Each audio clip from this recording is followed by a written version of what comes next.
Welcome to Beyond Sunday, the King of Kings podcast, where we dive a little bit deeper into our message and see what we're taking beyond Sunday. My name is Dina Newsom, and I have two guests today that don't normally come here together.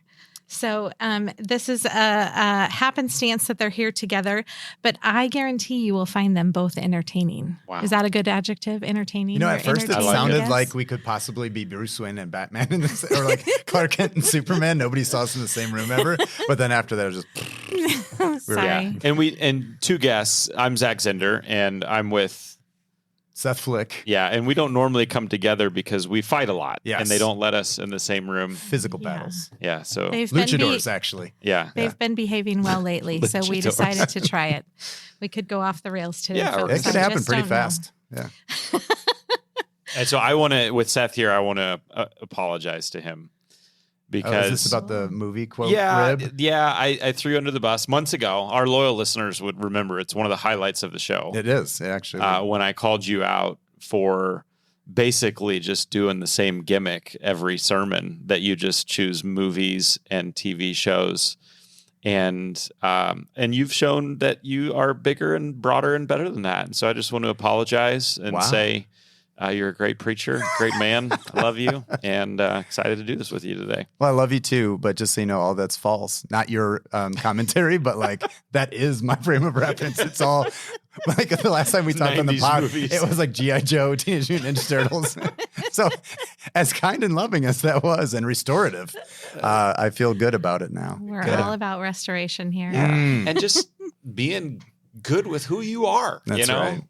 I'm a child of the 80s and part of the 90s. So I was like, you're more 90s. Yeah. I'm a child of the 80s. Again, just to replay this back again, during worship this past weekend, somebody's ringtone went off during the service, and it was like the complete opening theme of Jurassic Park. It was amazing. Which I love that song, but it had nothing to do with training up a child in the way that they'll go. Yeah. So, well, they're still making new movies though. That's transcending time. Yeah, well, you know.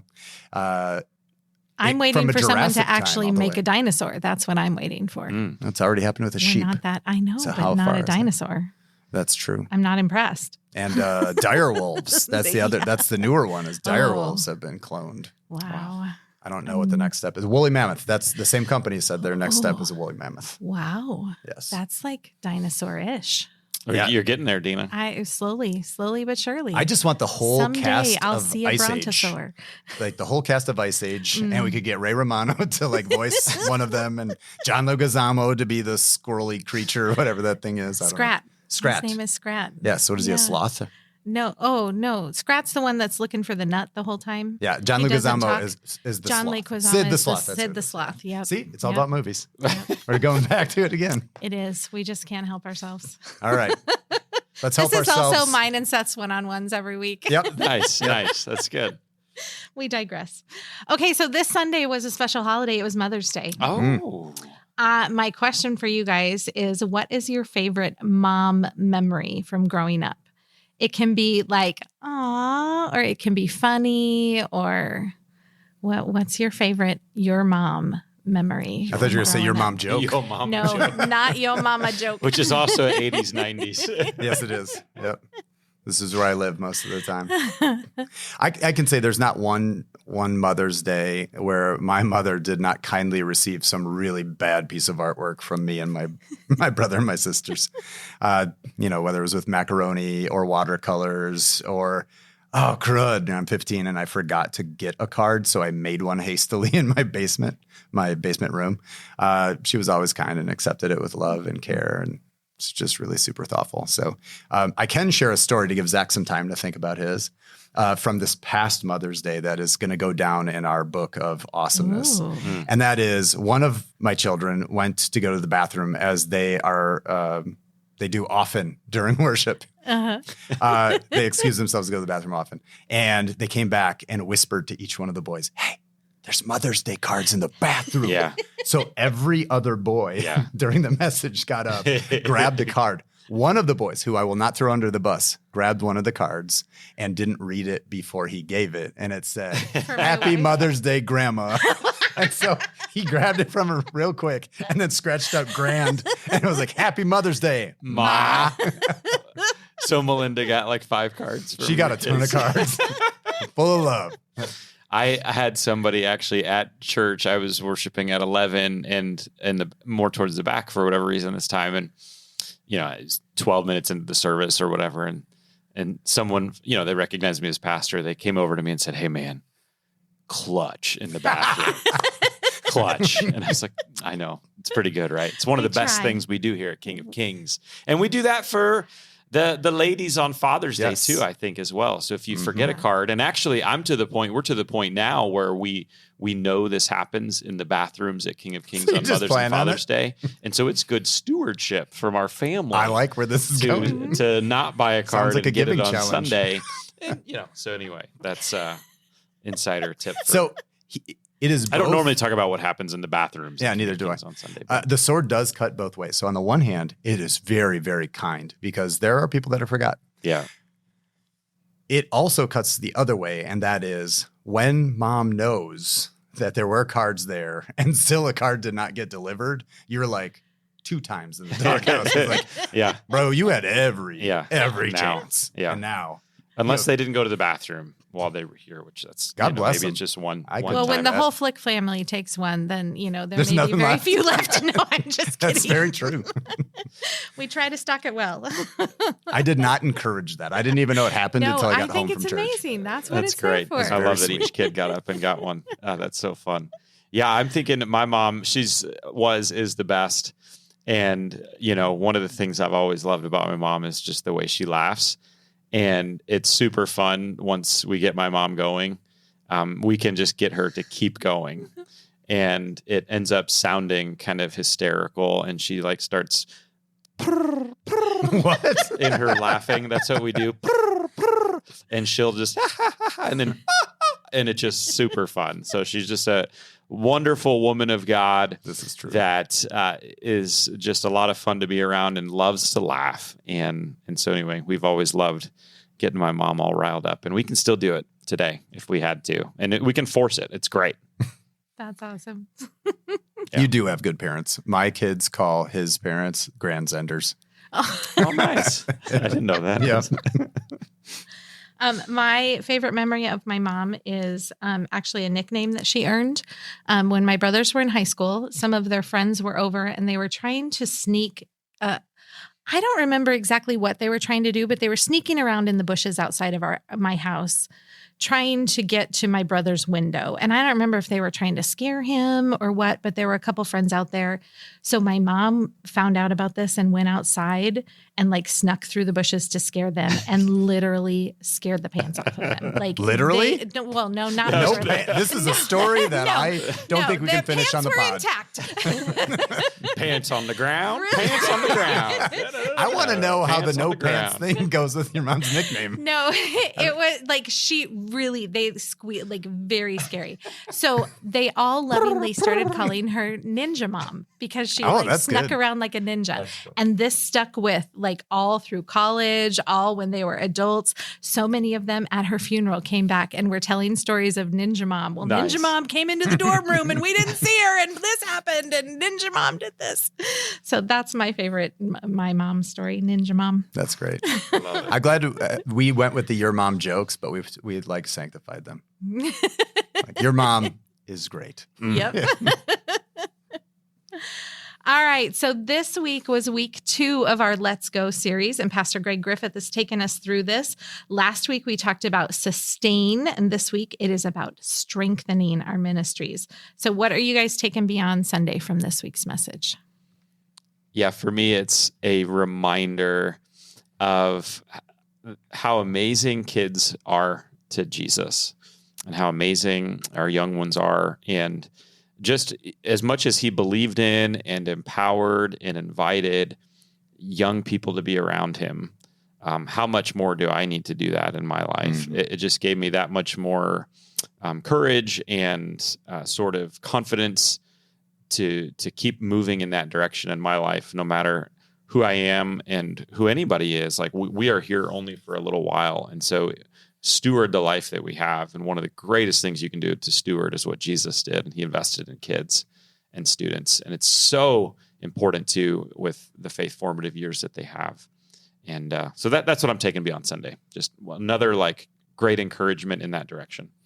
Yeah, I would say something very similar, and that is Jesus was very intentional about engaging children and youth. And so, like, even for those who are responsible for teaching now in his name, he is very specific to say that this is a holy responsibility and a dire weight that you carry. So in Matthew 18:6, he says that it would be better for you to have a millstone wrapped around your neck and be thrown into the sea than cause one of these of mine to sin. And he's talking about the children. And he's also talking about it in the context of like actually seeing to it that children are developed in the ways of faith. And so I just think that this is an incredible opportunity for us to see that this is a big responsibility, but it's also an amazing opportunity to bless them and see them grow. So it's not just something we want to do to not have a millstone tied around us, but it is something that we can do to create a stronger than a millstone type foundation that the next generation can stand on. Yeah. I really liked one line that Greg used, and he said, "We are thrilled to share the buttery fingerprints on the walls." And there's a member of our staff that I thought about immediately. I was like, I don't know about that part. Everything else, I am yes. often left to clean up buttery fingerprints on things. However, well, there was a friend in my row that was a spouse of a staff member here at church that, while he was saying that, was in the middle of eating her bag of popcorn, which I thought that was pretty funny. We love cleaning the popcorn kernels off the floor too. Yeah. No, I just think it's an imagery that, we may complain about those things in the short term, but in the long term, that's just a sign of that we have young people here and how valuable that is. Yep. So my first parish in Southern California was next to a very, very, very large parish. Like, this guy is known throughout the country, is known throughout the world, and he is a good teacher. So I'm not like besmirching his name or anything like that. Besmirch. Well, no one should be smirched or be smirched is what I should say. But when you go into the main worship center, there are signs plastered over every single door that says that no one under the age of 18 should be allowed into this during worship time, because this will disrupt our broadcast. And I just think that is so incredibly sad, because when I see now the fastest growing churches, and I see the reels on Instagram, these churches have messy opportunities for worship to come into play, and people love seeing that. And it's not because they're intentionally messy or they're not trying to like bring the Lord the most excellent thing. It's there are times where these men stop the service so they can pray for somebody who's hurting. And I think that this generation in particular is looking for really authentic worship where those kinds of things happen. And I mean, that's the same kind of like, that's what you see happen when the friends rip apart the ceiling and then lower their friend inside because he needs help. And I just love hearing squeaks and little, like cries sometimes of kids, because that means that the Lord's doing something really powerful in that space. I was in kids ministry for a long time, and a lot of the discussions on message boards or in, blog groups, stuff like that was always like, how do you refer a crying child to an appropriate space outside of the worship center? Or how do you help them exit the room? And my answer was always, you don't.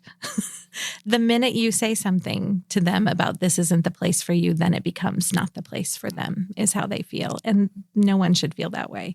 I understand it can be a distraction, but I would take that distraction and the growth that it signifies with it any day.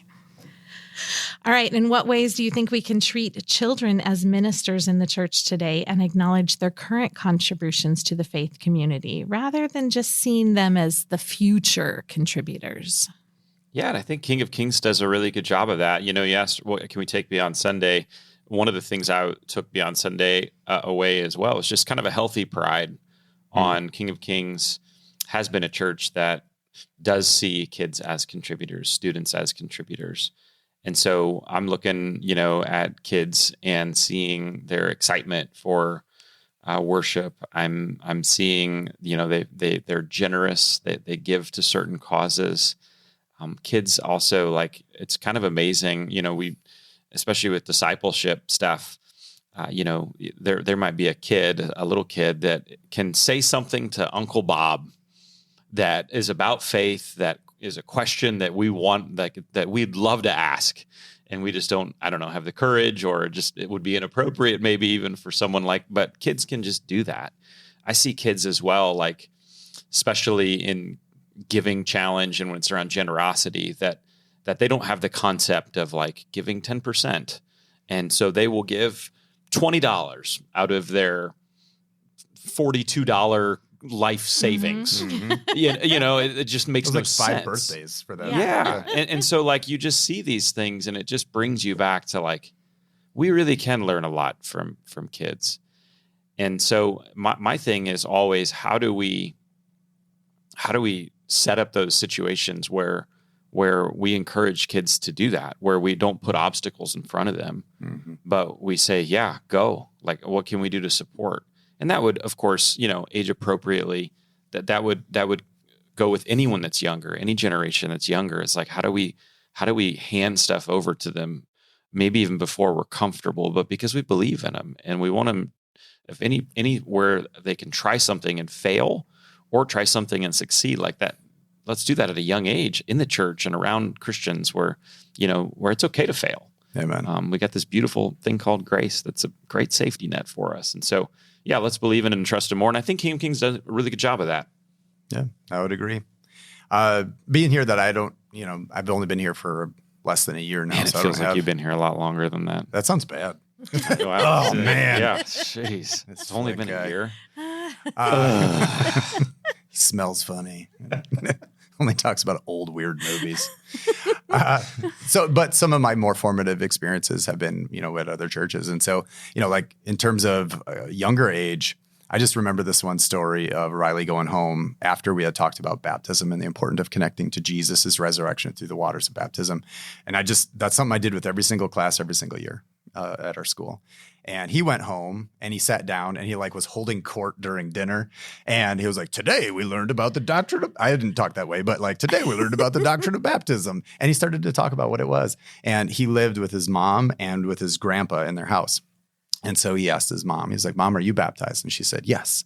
And he talked about how good it is to be baptized, which is great. And he was like, you're on God's team. Because I gave him Packers jerseys with a big G for being on God's team. Nice. You like that as a Cleveland Browns fan? Yeah. Okay. So I'm proud of you.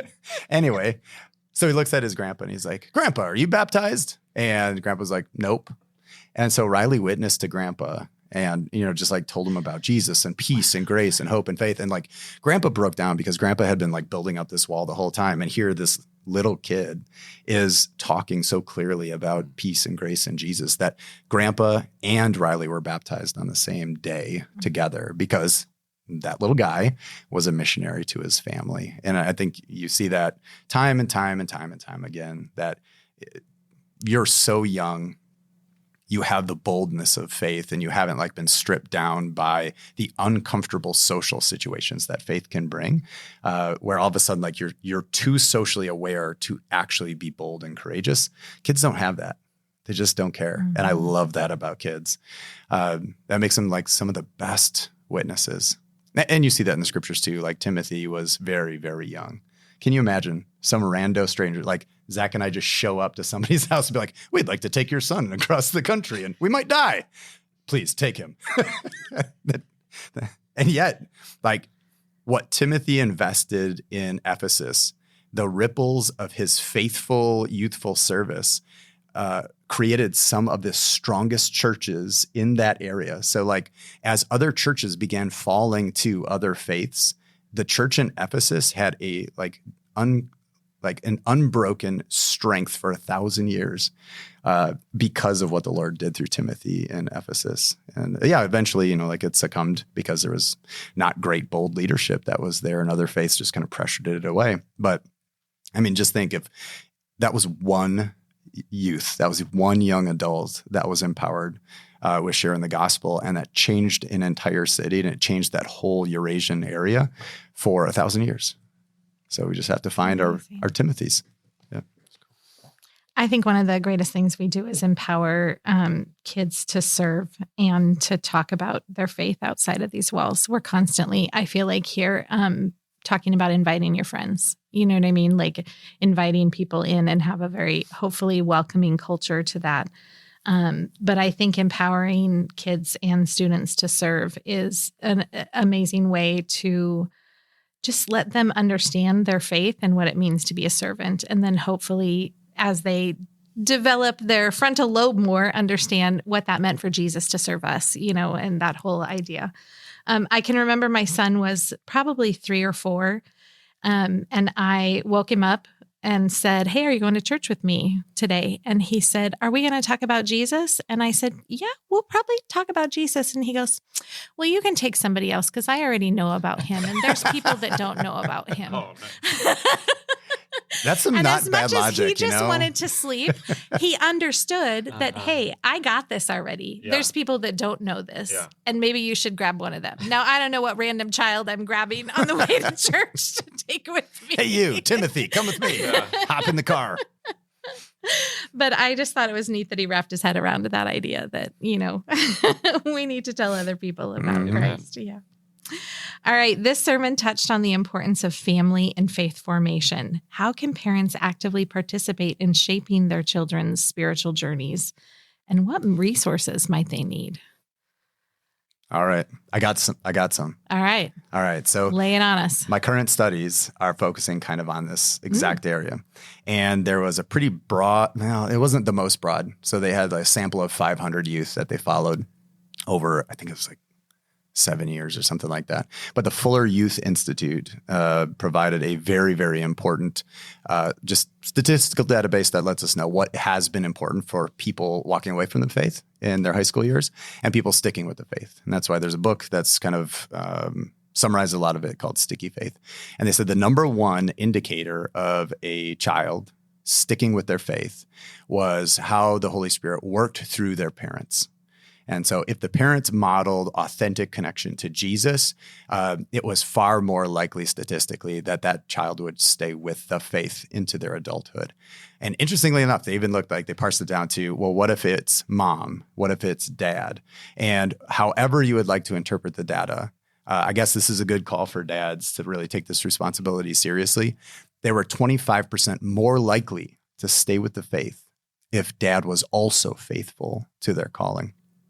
So if you really want to look at the stats and you want to like stack the deck in your favor as a family, there's a few things that could be done. Number one, mom and dad should be the number one models for church. You cannot farm this out like you probably can do for other things. Like if you stink at baseball, you get a baseball coach. If you're horrible at music, you get a teacher that's going to be able to help them understand whatever it is, percussion or piano or whatever. You can do those things and your child can be good at those, whatever those tasks are. You cannot do that with the faith.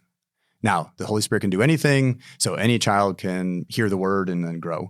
But if you really want to do everything you can do to set up your child in a way that's healthy and helpful, you model your faith in a way that is true and real.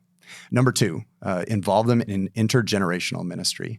So the more other adults that they see also walking authentically in their faith, and giving them, that is the child, the student, giving them positions of authority and coaching them in them drastically increased that child's ability to stay into the faith.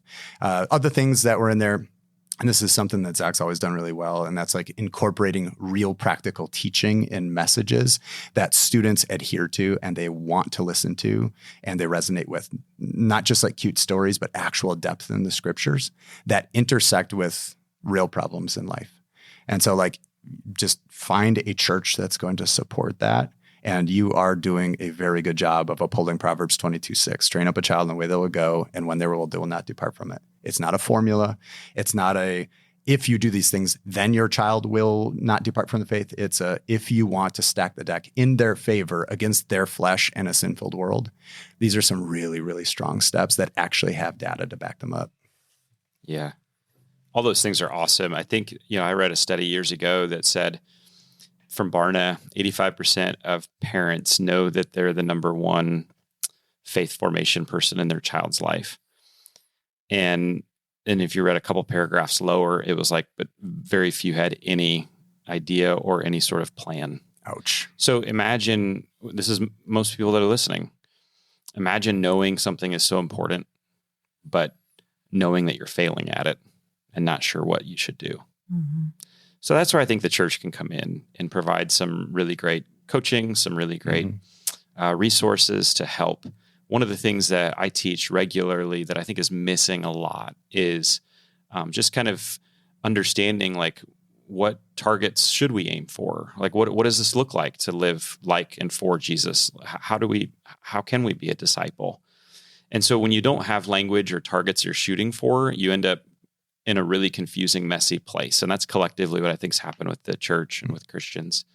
And so that's been my sort of contribution to this space, or this question, I would say, is, we all know that discipleship is important, again, but many of us aren't doing it. So we feel guilt and shame because we know we should, but we don't know how. And there are a lot of people that believe but don't follow. And I think the contribution that I want to give to folks is like, identify what's important, identify what targets you're shooting at, and go for that and talk about those things. And so that's what I do with my kids. We have, through Red Letter Challenge, identified the 5 targets of be, forgive, serve, give, and go.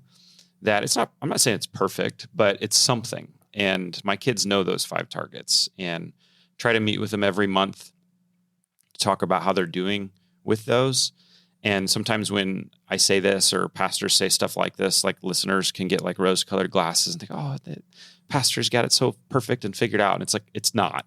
I try to do it every month. I'm probably like 6 or 7 out of 12. It's incredibly awkward. I think my boys hate it when I ask them these questions. I don't like it either. It's like, I'd rather do something else, but it's important. And so I want to just strip away sort of the rose-colored, because I can hear that sometimes when I hear other preachers talk about, this is what I do, and this is what I do. Man, they're perfect. It's like, no, they're not. They're sinful. And so am I. So it's not perfect, but it's something. And so that's where I think the church can help, is identify and give language, give targets. Our church has 4 values: generosity, courageous, authentic, reliant. And so let's talk about those, and let's put those into our kids' vocabulary, if that makes sense. And so I think I echo all the things that Seth said, but also let's get underneath that and actually have something we're shooting for, because we do that with the things that are important in life. When you're trying out for a sport, you've got metrics you go for. When you're in career, you've got metrics you're going for. When you're raising dollars or trying to get your own financial portfolio, like you've got things you shoot for. And so we've got to get to a place where in faith we have that, and we're able to instill that to our kids. It's not perfect, but it's something. A curriculum that I used to work with did a study, and they showed that there's about 936 weeks between the time a child is born and the time they leave the home, graduate from high school. Seth, you and I have about 9 weeks left with each of our oldest. No, I have like a week, and Noah goes off to be a camp going? counselor for like the whole summer. 936 weeks. And so their whole idea, they market this as like your marbles. And so raising a kid is losing your marbles. You are losing those marbles. In many ways. Yes. But each week you're losing one of those marbles. And so what are you doing this week? What's one thing for your marble for this week that you're doing?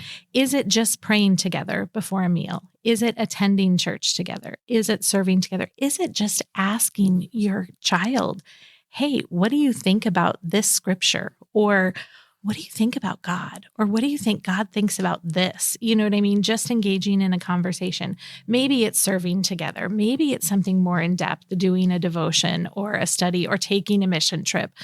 But what's one thing you can do each week that just moves that needle a little bit? Because if you can do 936 of those, you have set the foundation for your child. It's like 85% more likely that they are going to carry that faith forward when those things are acted upon at home. Can we give a hack to the parents right now? Yeah. All right. So I learned a parenting hack from Kate Solberg on this podcast. So shout out to Kate. She's amazing. Kate.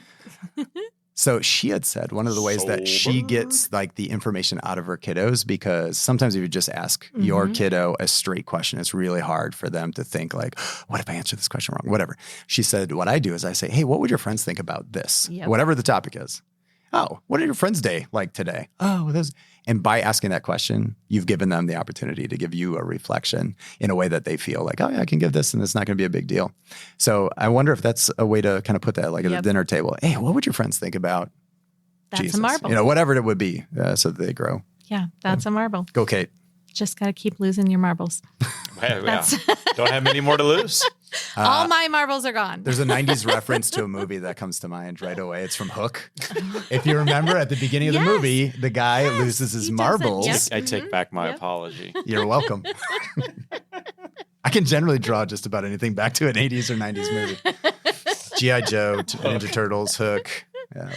All right. So what role do you think physical spaces? Because when we're talking about this Let's Go, part of the things that we have been focusing on with some of the money through this campaign is updating some of our physical spaces in our buildings.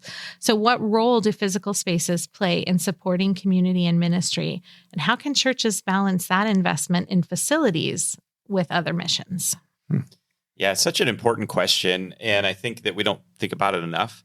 So I've been reading a book lately called Palaces Are for People, and it's all about social infrastructure.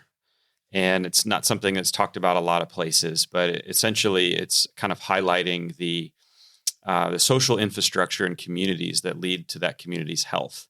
And when the social infrastructure is strong, they can withstand a lot more things happening in the community. There's an instance of this in Chicago in, I think it was the 90s, Seth. I don't know if there's a movie about Michael it, Jordan but I'm sure you've seen it if it was. But it was happening in the 90s where it was just this unrealistic heat wave that came through and actually caused more deaths than some of the major things that you and I would know about. And as they studied it, they found the major difference with some communities performed very well and some didn't. And it's the ones that did not have the social infrastructure that fared the worst. And the point he was making in the book, which I thought was a really fair point, is again just the social spaces that we gather. And so in his world, churches are a part of this. Churches, you think libraries, you think bowling alleys, community centers, places like that. That's where community happens. And so to be able to have a space for kids and to be able to have a space for students where they can come and they can connect, because that's what happens in those places. It's more than the walls, it's more than the books. It's a lot happens at those places, and it's a place where people connect. And so physical space is so important because it gives people an opportunity, gives our students and kids an opportunity to come and connect and to share lives with one another. And that's really the thing that holds communities together, is when they're connected to one another. And so how does our space do that? Those are questions we're asking, and we're asking, how can we do that even better with our space? Mm-hmm. Cool. Let's talk about that. Yeah, I would just kind of double down on what you're saying. I think what sin does is it causes people to feel alienated and alone. And everyone then has this like deep yearning for home. And I think this is like a psychological thing. I don't think this is just within the realm of theology, but I think everyone is looking for home. And people connect physical spaces with that like psychological reality. Mm-hmm. I'm looking for home. I desired this feeling. I don't know exactly what it is until I feel it and I see it. And then for a second, I feel like I'm home. Yeah. And I think, it used to be back in the day that churches were like made out of stone. And there's something that can look impersonal about that. But there's also something very beautiful about how rooted that makes that structure be in a community, because it makes the people feel like no matter what's happening in the neighborhood around it, there's a home there. Yeah. Like something could happen with my own house, but I know I can go to this tried and true building. And so, for us, we know that we will always have a home in Jesus, and he's always welcoming us here. I mean, the whole story of the prodigal father is about a father welcoming his wayward son home. And I think when we do that with even spaces here, we're letting students know, we're letting kids know, we're letting young adults know that, yes, there are a lot of things according to your flesh that are going to pull you away from Jesus, and you're going to feel like a stranger and you're going to feel like a foreigner. But here in this place, you have a home. So, and I've heard that a lot from people when they walk into King of Kings is, man, this felt like home from the moment. Mm-hmm. And I want people to think about that, because many of them don't realize that haven't had a connection or a history here is the building we're in here at Millard campus was a computer factory, Seagate, making floppy disks, right? What's a floppy disk? You go back to the 90s. Hard you can look it drives. up. It was making hard drives. But I'm sure when it was Seagate, not a single person walked into this space and said, "This feels like home." This feels like work. Yeah. Or a computer factory. Because that's what it is. And yet we have people walking into that same infrastructure, that same building, but because of the walls, the pictures, the people, the colors, people feel home. And so I think that's a really cool illustration of it's less about the structure and more about what's on the inside, the people and the things. And we want to always be thinking about how does, for kids and students, how does that feel like home for that kid? How does that feel like home for that student? In some spaces, the way they're constructed make that happen a lot differently. It's about feeling safe and about feeling a sense of belonging. There's a book, I don't remember what book it is even now, that says there's 3 things you want to give a child, and it's a sense of identity, a sense of belonging, and a sense of purpose to raise them in a healthy atmosphere. And that sense of belonging is important. It can happen in any space. It doesn't have to be the nicest, newest, fanciest, fresh paint or whatever, but those things do enhance the ability to make people, belong. And so they are considerations for them. But the number one thing that I hear when I'm at the new here spot where people come and I say, well, how did you hear about us? Well, we've been watching online, or we've come a few times, or we heard from our friend, and that this is a safe place, the word safe, which is not what I would imagine is the first word I would use to describe as church. But I hear it more often than I ever anticipated in my role right now. That's cool. Yeah. Love it. All right. Can you share a personal experience or story about how youth ministry helped impact your life or someone you know? Kids or students or young adults? Yeah, I mean, my life is forever impacted in youth ministry, and that's part of my story is that happened here at King of Kings. We moved here when I was 10, and I didn't want to move to Omaha from Tennessee. I had a Southern accent. And anyway, I was leaving some friends, and you don't know much at 10 years old, but my world got radically changed. And when I look back, I just see the total provision of God in that. And then he gave me a church with a church that from the beginning, from the time I've been here, at least, that's always invested in the next generation. And my life was changed in student ministry. It's when I fell in love with Jesus. I went on mission trips every single year. I went to worship every single week. I felt called to ministry in between 9th and 10th grade. There was a really awesome youth group here that I really connected with. And so part of me being here at King of Kings the last 5 years genuinely is this church has meant so much to me and invested in me when I was a student.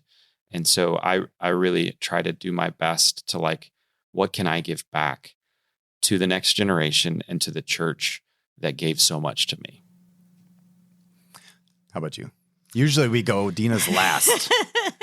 See, when Tyler's on, he always says, Dina, why don't you go next? Didn't expect it from you. You're welcome. So really, all 3 of my kids have grown up in the ministry, and each one of them has a different story that I could tell about it. But 2 of my kids grew up and became missionaries for part of their lives when they were old enough to. And I know it's because of things they did in their high school journey at church. Did they go to the same places you went to? Mm-hmm, yeah, no.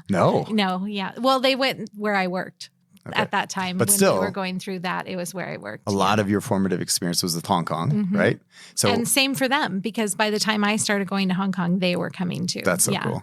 And that's where they went to be missionaries. Both of them at different times went and lived there. I love that. But see, that's another example of a parent's example lived out in true, authentic faith. You can see that actually happening in students too. Anyway, sorry, didn't mean to interrupt. What I really liked about their growing up too is I think your kid tends to have circles of friends sometimes. They may have their sports friends, they may have their club friends or their neighborhood friends. My girls, when they were growing up, had their church friends. That was a different group from, they didn't go to school necessarily with all of their church friends, maybe with 1 or 2, but I knew that their church friends were the ones that were going to be there for them if really hard stuff happened. When it was little stupid stuff like a boy hurt their feelings or they got a bad grade, it was their school friends or their best friend. But when it was tough questions or were hard things happening in life, it was their church friends that they were turning to. And I know that played a part in how their faith developed too, because it was people that they were surrounding themselves their age that were asking the same questions. And then they had some trusted adults, like you talked about, having trusted adults that they could go to and talk to about those things. It's just mind-changing. For my son, the same thing. I mean, that's his experience growing up in the church and just being a part of. My son started, we went to Hong Kong so many years. My son was 5 years old the first time that he came to Hong Kong. Wow. And I love when we talk about kids being ministers too, because I literally watched that. Here we are in this trip of where we've got a team of maybe 40 total, but there's like usually 6 to 10 at one school. And I'm staying at a school with a bunch of teenagers and my 5 or 6 year old son. And he is going and playing with these kids that speak very little English at that age, and just jumping right in. And pretty soon he's got this little group of kids that's kind of following him around or coming and inviting him to eat lunch with them. And just because they're totally enamored by him. But when they would talk to their teachers about understanding why he was here, it was to teach about Jesus. And so it wasn't necessarily his direct conversation with them that was teaching them, but it was his presence. And just in that way, he was ministering to them in a way that we couldn't if we were chasing him down and trying to tell him about Jesus. And so sometimes I just think that sense of proximity does more than we can imagine. Agreed. So for me, it was not so much growing up as I was younger. I mean, I always had good, faithful witnesses. Like Grandma and Grandpa went to church, and we went to the same church as Grandma and Grandpa and my mom and dad. So like we all went to church in the same place in Racine. Like all my uncles got married in the same church. I got married to Melinda in the same church later on. So it wasn't like church wasn't there, but it just wasn't as much a priority and it wasn't as engaging. But when I got to college, like I didn't even know there was contemporary Christian music. Like the churches we went to were the red and blue hymnals. So this is insider baseball. But like for those who don't know, the red hymnal had These and Thous and Thines. And the blue hymnal was just slightly more updated. Mm-hmm. And that was it. So by the time I got to college, I all of a sudden had this opportunity where like our theology department, like I call him Pastor Pavla, but he just recently passed away, like really invested into a group of us. And it was just neat to have somebody that was really just making sure that you were equipped to go out and talk to people about the faith. And that, for me, that changed everything, my time at Concordia. So, and also if you go to Concordia, this is just a shout out to any students who are looking forward to it. I'm not going to make this promise, but I will make this promise that you'll walk away with a spouse, because pretty much that's the deal, right? Yeah. 2 for 2. Well it's not just us.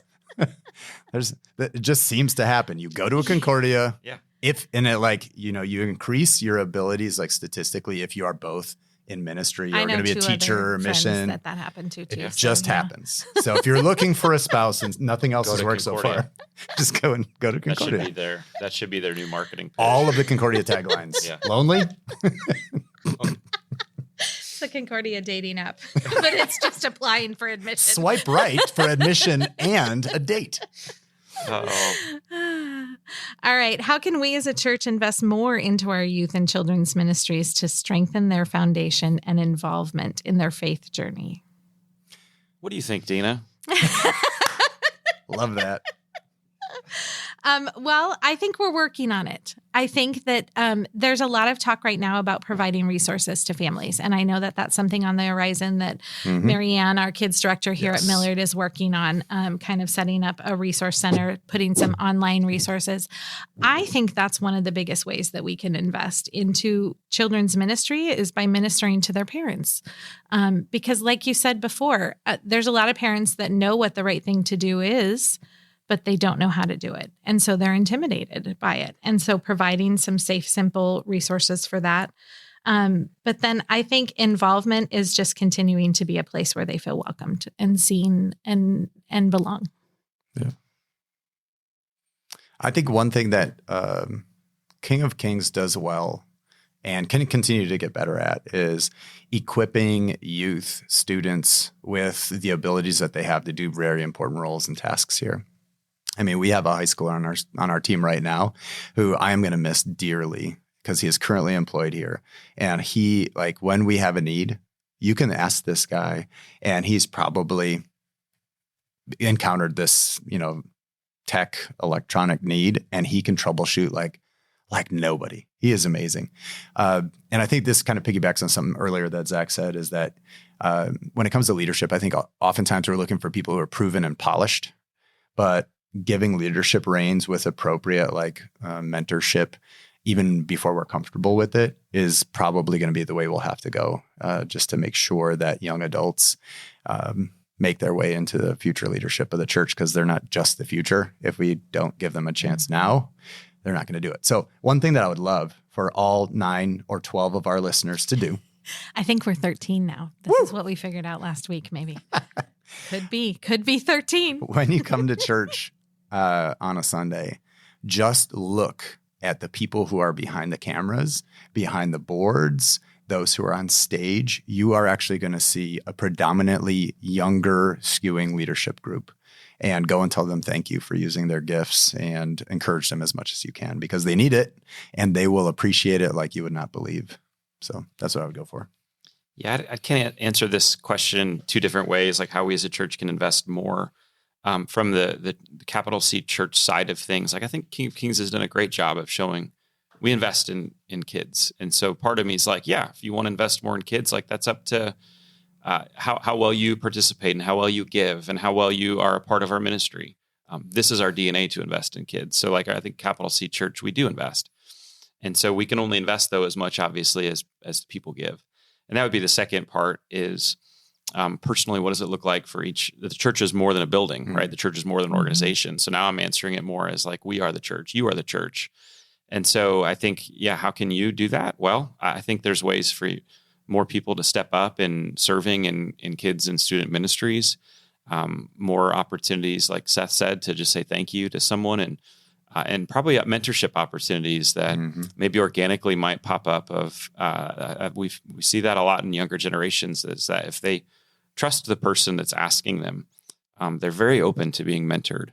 And so there's a new that's kind of new, and I think let's see what we can do with that. Let's, as older, more chronologically superior people, let's invest, and let's be courageous and invite them in. And I've been encouraged lately and been refreshed, my soul, being around younger leaders. That's giving me a lot of more excitement, endurance, courage. And so I think people will see that for themselves too. Mm-hmm. And if you're looking to maybe just kind of dip your toes into what it looks like to serve in kids or students, you can join the Vacation Bible School team. Nice plug. Yeah, we would love to have you help us. It's great. You get to work with all different ages, and we have all different kinds of roles. We can certainly find something for you. Check it out online or reach out to me. There are no villain opportunities left. There Those are no have villain been booked. opportunities. Yeah, you'll know more about that when you volunteer. I'm so excited. All right, as we wrap up today, what are your final takeaways from this message? Grateful for a God that loves kids. Grateful that I'm his kid. Grateful for a church that believes in children and wants to raise up the next generation. It's just I genuinely, that was probably my key emotion after that sermon. I told my Allison on the way home, I'm just grateful to be at a church that loves kids and students. That feels important and meaningful. Mm-hmm. It feels transcendent. I think that's the other part of it too, is it doesn't feel just like a point in time where you might make a difference for a blip, because that feels kind of insignificant.